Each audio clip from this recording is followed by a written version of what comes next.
বাংলাদেশ সমুদ্রে মাছ ধরছিলাম। ঝড়ের কমলে পড়ে আমরা ইন্ডিয়ার ভিতরে চলে গেছি। চলে যাওয়ার পরে তারপরে আমাদেরকে বিএসএফ ধরছে। ধরানোর পরে এখান থেকে আমাদেরকে সুন্দরবন মডেল থানায় দিয়েছে।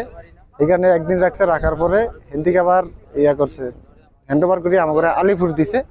আলিপুর রাখছে একদিন রেখে হেন থেকে আবার হ্যান্ড ওভার করছে বারুইপুর ছিলাম 3 মাস 10 দিন জেলে। আমাদের খাওয়া দাওয়া অনেক সমস্যা করছে, ওরা ঠিক মতন দেয় না, আমাদের উপরে বেশি ভালো রাখে না। আমার মনে করেন বাংলাদেশ সাগরে মাছ ধরছি, মাছ ধরার পরে মনে করেন মাছ পরে 10-15 লাখ টাকার উপরে মাছ ওগুলো পাইছি। পাই আমরা মনে করেন গিয়া আরো খেয়াল দিতে ঝড় তুফান ছাড়ছে, ঝড় তুফান দেখে মাঝিকে আল্লাহ চলিয়ে আমার থাকবো না। তখন এই ঝড় তুফানের পুকুর বানিয়ে ছাড়ছে, আস্তে আস্তে আমরা বাজে পশ্চিমে হরিয়ে গেছি গিয়া। আমরা যেন ইন্ডিয়ার ভিতরে ঢুকে একদম বটারে, আমরা চিনতে পারি, এরা বলছে যে আমরা তোরা ইন্ডিয়ার ভিতরে ঢুকছো। তো এই আমাকে ধরছে, ধরিয়া হেরা নিছে, নিয়ে আমাকে তো কোনো কিছুই পাই না, খালি পাইছে একমাত্র মাছ, এছাড়া কিছুই পাই নাই। তো না পাওয়ার পরে আমাদের মানে খালি মোবাইলের মানে সিম পাইছে, ওই টেলিটক কি সিমটা কয়, এটা বলে এখন ভারতের, এটা আমার ভারতের সিম, তোরা ভাই লাগো, তোমরা তো কালো বাজারে ব্যবসা করো। জীবনের সব আয়োজন এখানে একসাথে, এই সিমটা ভাই লাগবে, কিন্তু এরা এবার ইতে দিয়ে টিয়া চেক করতে না, দেখা যায় এরা সিম 11 না, এগুলো 10 সংখ্যা, এটা গিয়া আমার বাংলাদেশ হলো 11 সংখ্যা। কতদিন জেলে ছিলেন? আমরা জেলে ছিলাম 3 মাস 5 দিনে বাংলাদেশে আমরা আইছি। কেমন আচরণ ছিল? হ্যাঁ, আচরণ খুবই খারাপ ছিল।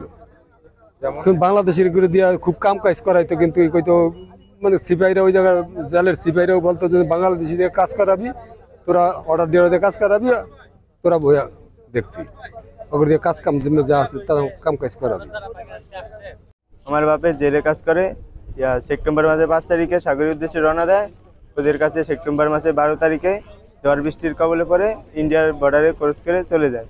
তাই ওদেরকে ইন্ডিয়ার বিএসএফ ধরে ইন্ডিয়া নিয়ে যায়। তারপর আমাদের সংসারে অনেক কষ্ট হয়। আমি এবার পরীক্ষা দিতে, আমার আজকে এবং কালকে আমার এই পরীক্ষা দিতে পারি না আমার বাবার জন্য, কারণ আমাদের সংসারে অনেক অভাব রয়েছে। কারণ আমার বাবা ওই জায়গায় খায় আছে না না খাইছে জানি না, কিন্তু তারা অনেক কষ্টতে আছে। তারপর আমাদের সংসার অনেক কষ্টতে চলতেছে। তাদেরকে 3 মাস পর আজকে তাদেরকে ফেরত পাঠানো হয়েছে এবং কি তাদের ট্রলার দেওয়া হয়নি। বাংলাদেশ ভারত আন্তর্জাতিক সমুদ্র সীমারেখা সংলগ্ন বাংলাদেশ জলসীমার মধ্যে অবৈধভাবে মৎস্য আহরণ অবস্থায় বাংলাদেশ নৌবাহিনী গত 12 জুলাই এবং 2 আগস্ট 2025 তারিখে 3টি ভারতীয় ফিশিং বোট FB মা মঙ্গলচণ্ডী 3-8, FB ঝড় এবং FB পারমিতা 4 সহ 47 জন ভারতীয় জেলেকে আটক করে। অপরদিকে গত 12 এবং 17 সেপ্টেম্বর 2025 তারিখে বাংলাদেশ ভারত আন্তর্জাতিক সমুদ্র সীমা অতিক্রম করে ভারতীয় জলসীমায় মৎস্য আহরণের অভিযোগে 2টি বাংলাদেশি ফিশিং বোট সহ 32 জন বাংলাদেশি জেলেকে আটক করে ভারতীয় কোস্টগার্ড। অতঃপর পররাষ্ট্র মন্ত্রণালয়ের উদ্যোগে দ্বিপাক্ষিক সমঝোতার মাধ্যমে আটক থাকা জেলেদের বন্দি বিনিময়ের সিদ্ধান্ত গৃহীত হয়। পরবর্তীতে পররাষ্ট্র মন্ত্রণালয়ের নির্দেশনা অনুযায়ী আটককৃত জেলেদের হস্তান্তর ও গ্রহণ কার্যক্রম সম্পন্ন করার দায়িত্ব বাংলাদেশ কোস্টগার্ডকে অর্পণ করা হয়। এরই ধারাবাহিকতায় গত 9 ডিসেম্বর 2025 তারিখে মঙ্গলবার বাংলাদেশ কোস্টগার্ডের তত্ত্বাবধানে বাংলাদেশ ভারত আন্তর্জাতিক মেরিটাইম বাউন্ডারি লাইন IMBL বাংলাদেশে আটক থাকা 47 জন ভারতীয় জেলেকে 3টি ফিশিং বোট সহ ভারতীয় কোস্টগার্ডের নিকট হস্তান্তর করা হয়। একই সাথে ভারতে আটক থাকা 32 জন বাংলাদেশি জেলে সহ একটি ফিশিং বোট FB মায়ের দোয়া ভারতীয় কোস্টগার্ড হতে বাংলাদেশ কোস্টগার্ড গ্রহণ করে এবং অপর একটি বোট গ্রহণের কার্যক্রম বর্তমানে প্রক্রিয়াধীন রয়েছে।